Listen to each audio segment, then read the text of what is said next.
Roxanne won the NXT Women's title, ending a 400-day reign by Mandy Rose, who unfortunately was a victim of a leak from someone who leaked her OnlyFans content. But Roxanne, she won the title, even though someone should not leak the content of a sex worker, 'cause sex work is work.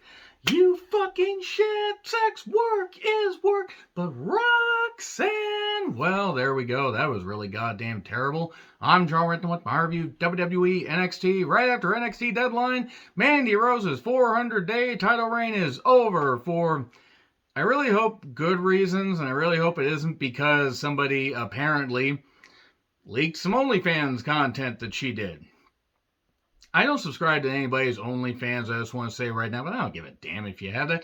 If you can get that cash, get that cheddar, get that whatever the kids say these days, and you do that stuff, you're on the up and up, and you want to do that and earn money, good. Good for you. Really, I don't care. Honestly, I don't care. Nobody should care. And the fact that somebody leaked that content from Mandy Rose's, from what Mandy Rose was providing her subscribers, her, patron, whatever it is, whatever name you want to say, that's ridiculous. That's really goddamn ridiculous. I do want to say that while it was high time for Mandy Rose to lose the NXT Women's Championship, it was almost a little bit subdued because this all happened apparently sometime yesterday. I just found out about it during the show because I was kind of busy yesterday, really tired, and didn't actually know what the fuck happened. People caught me up on it, and thank you guys very much. That being said, though, good on Roxanne Perez for becoming the NXT Women's Champion. Well, she has a good long reign. Watch Charlotte Flair come back at NXT Vengeance Day and beat her. Watch that happen. Watch them do that, because it's going to be taking place in Charlotte. They would do that. They would have to try something to fill up the Spectrum Center because they'll be lucky to get 4,000 people with this cast of crazy kooky characters. Anyway, let's get to the show. So yeah, it's after NXT Deadline, which was a show that had its moments, both good, bad, and actually also indifferent. Booker is insufferable on commentary, that's what I note. I know he was happy for Roxanne, but good grief. Good grief, Booker makes no sense on commentary. Speaking of making no sense, now speaking of Roxanne, they decide, hey, we're going to put her out there to cut a promo. And I love Roxanne. She is talented. She is well beyond her years. At 21 years old, you can tell she's passionate about it. She's a natural at this and has worked hard and has worked really hard to get where she's at. And she's very good. She's not good at promos. She's not.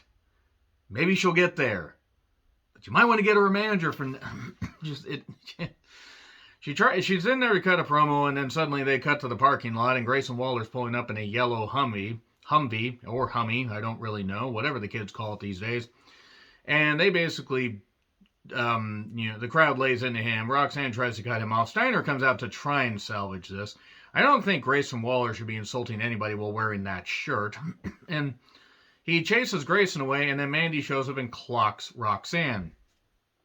And then we go back to J.D. McTuna being interviewed or analyzed or possibly ready to be put in the rubber room at the Puzzle Factory with a doctor basically saying, hey, this is what's wrong with you. But J.D. already knew all this stuff because he knows all the medical terminology. And then Julius and Brutus Creed are fed up with him. To be fair, if I saw somebody with a blockhead like that, I'd be fed up with him too. So Brutus says that he wants McTuna. I'm going to call him J.D. McTuna because calling him shaved Ewok was just, well, while funny, at least to me, was just too wordy. Roxanne is still in the ring. Apparently nobody bothered to help her. They didn't even bother to get an usher, to help, even not even Lil Jon, not, Usher to make your booty go, well, anyway, enough of that. Boy, you didn't think you were going to get an Usher reference in this. Mandy, I want a shot tonight. And Mandy's still there. I know that this stuff was pre-taped, but come on. You let them be out there, whatever. Wesley and Stax then knock over the cameraman, and Tony D cheers him on. Maybe the cameraman owed him money and never paid him back. I don't know. And then they get right into a match. This entire show was really sloppy up to this point. I think Wes busted his back on that dive. I hope he's all right. That looked really, really brutal. Yes, you could argue Stacks wasn't quite there to catch him. Also, West didn't quite catch the air that he should have.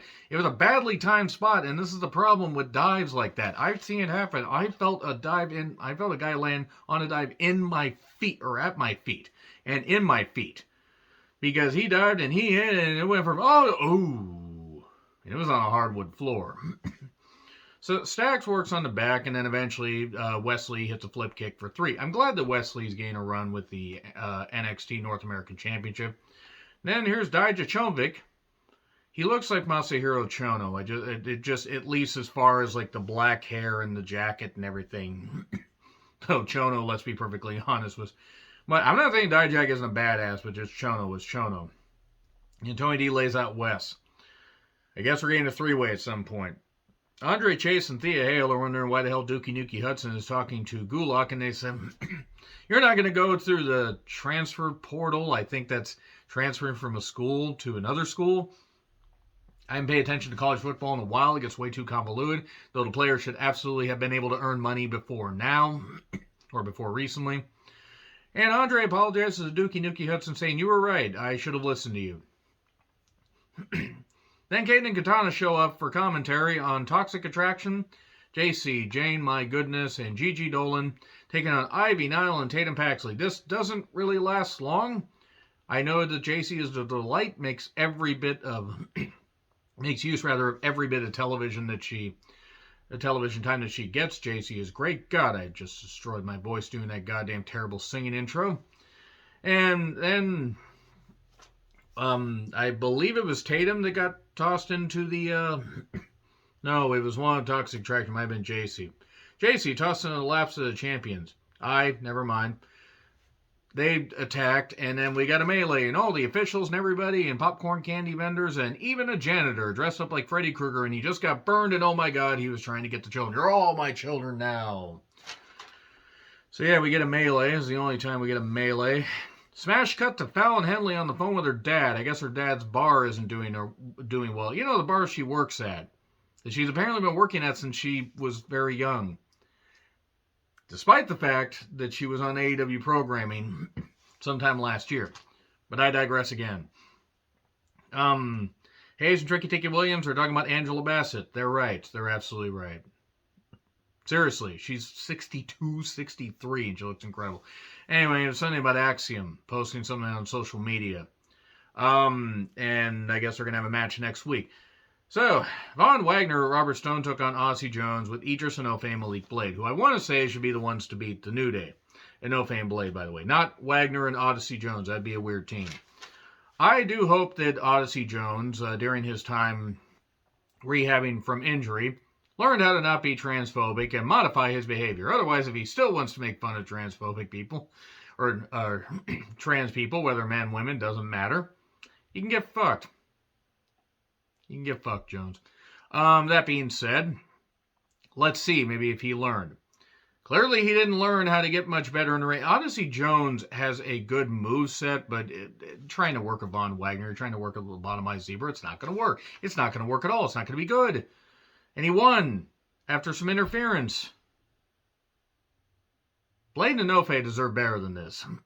McKenzie was insulting Javier Bernal. He talked about his big body believers, or whatever names it was. You know, honestly, that kind of works. It rolls off the tongue. Javier rolling off the tongue. Stop thinking about it. You know who you are, Noah. I know you're thinking about it. Stop it. Get some help. God, if he watches this, he's going to be so pissed. And it's Javier Bernal versus Ikemen Jiro. Are you fucking serious? Why? Who asked for this? I just want to talk. Cue Exorcist 3 Chase GIF. Anybody remember that? The one good part of Exorcist 3 besides George C. Scott sounding incredibly drunk during it? God, George C. Scott was a great actor. What the hell was he doing in that movie? Anyway, Jiro wins. I think he won with a kick. I refuse to care about any of these people. Speaking of people I refuse to care about, here's Scripps, a.k.a. Reggie, who they redid his costume a little bit. He still looks stupid, and people are still chanting Reggie. What was wrong with Reggie before? Why didn't you just, change his gear a little bit? Just let him be Reggie. This Scripps thing is stupid. New Day are coming out next. Wendy then talks about Cora Jade reminding her of a time she got a drink thrown on her at a sleepover, and I question, why is this on a wrestling show? Booker isn't happy with New Day, well, specifically Kofi breaking his tag title record. I got 16 reigns. I did some research. Can you research how to be a better commentator, or even a commentator that doesn't sound like shit? Okay. They were thrilled, and this means a lot to them. Triple Crown Tag Team Champions. Good for them. Sadly, Pretty Deadly Glory show up, though you expected that. We're going to get a rematch? Only if Pretty Deadly Glory can recite the Pledge of Allegiance. So here come Briggs and Jensen without Fallon Henley, so instantly nobody cares, because Fallon Henley, my goodness, is the only good part of that. Fun fact, Jensen is the son of Bull Buchanan. I have to constantly remind myself of that Bull Buchanan was old enough to have a son. Because it just seems like Bull Buchanan was one of those natural athletes, and I think he's been out at WWE since, 2003? 2003, 2004? So anyway, I guess because they recited the Pledge of Allegiance, they get a tag title shot. What was the point of this? Genuinely, what was the point of this? Elektra Lopez and Jakara? Is that her name? The one with the orange hair, the one that people talk about, but I haven't been able to see too much of her work. I think Amari Miller was back there. A lot of people were. And then Indy Hartwell comes from I don't know where and just blasts her. Just blasts Elektra right in the face. You usually have to pay extra to see this kind of action and people being blasted in the face, but nevertheless. We then go to Brutus Creed against J.D. McTuna. J.D.'s head can be registered and is registered as a lethal weapon in about 20 states and 3 foreign countries. Sanga and Veer stop J.D. McTuna from using a chair, but they don't stop him from hitting the back suplex thing that he hits. I don't actually remember what the fuck they call it. It's a snap Saito. JD can work. That's not the issue. It's just the fact he's a creep and has a blockhead. But he hits one outside, and it hits one inside, 1, 2, 3. I'm going to say right now the Creeds will absolutely kill it on the main roster. You give them a match against the Usos, and if they could be fast-tracked, I would say they should beat the Usos. But no, it's going to be Sammy and Kevin Owens. But the Creeds will have some pretty damn good tag matches. By God, they need fresh tag teams on the main roster, and fast. So, Grandma Stark, she is ready to take down Nikita. She talks about TikTok, and I understand that Grandma Stark was there when the first clock with the TikTok noise was made. She remembers when clocks just had one hand or whatever. She remembers when sundials were the only way to tell time. She's old, is what I'm saying. Isla Dawn then says that her mist is powerful and talks about taking down Alba Fire. And they showed footage of Isla Dawn throwing around Alba Fire. And man, I wanted to be Alba Fire really bad. I have issues, a lot of issues.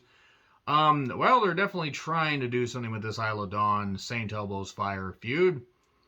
Even if I'm kind of sick of the supernatural stuff. And the ref puking the black sludge was stupid because it was stupid when Alexa and Orton did that shit. Nevertheless. Lyra Valkyria, honestly, that just sounds like some kind of ancient Black Plague variation that happened. I'm not even talking about the person, I'm just talking about the name. It was something, I don't actually remember how the hell to pronounce her name from NXT UK.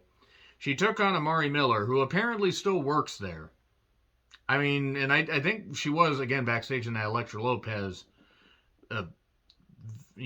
backstage segment thing, but I didn't even know Amari Miller still wrestled because she hadn't been wrestling all that much. Well, this Valkyria can work. Why the rain effects during the intro? I don't get it. Are Valkyrias known for having rain following them everywhere? What are Valkyrias? So, okay. It wasn't bad, Frank. Frank forgot to turn off the smoke machine. Damn it, Frank, you had one job. You're fired, Frank. Who is Frank? A guy I made up in my head.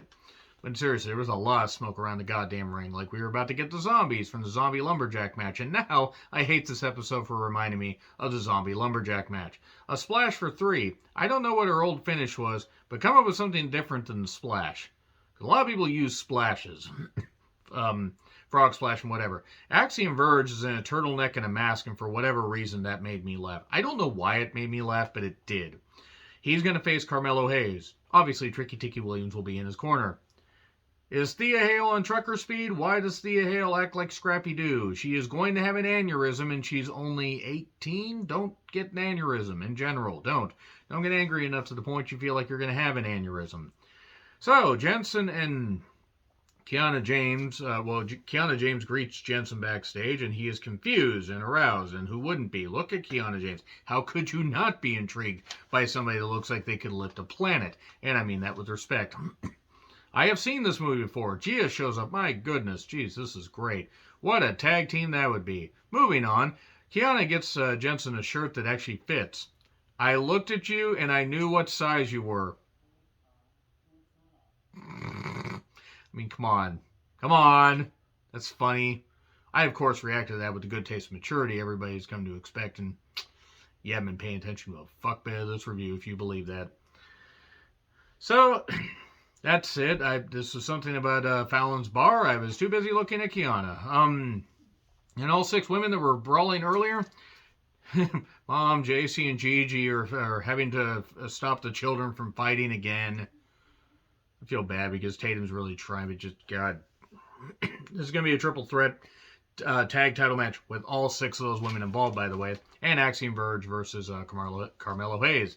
Damon Kemp took on Dookie Nukie Hudson. I totally forgot that Damon Kemp said to Gulak, hey, could you watch my match? Gulak came out to watch some of this match, and Andre Chase said, get the hell out of here.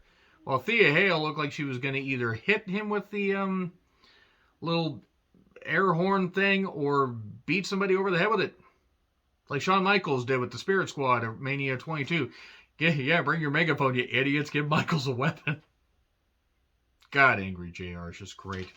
So, Dookie Nukie Hudson wins with a big boot. Remember when Damon Kemp seemed like he was going to be something? And they just totally forgot about what they were doing? New Year's Evil or the January 10th event, whatever the hell it is. Tiffany is back. Okay. Mandy Rose took on Roxanne Perez. NXT Women's Tag Team. Or NXT Tag Team. Yes, that's a miracle. NXT Women's Championship match.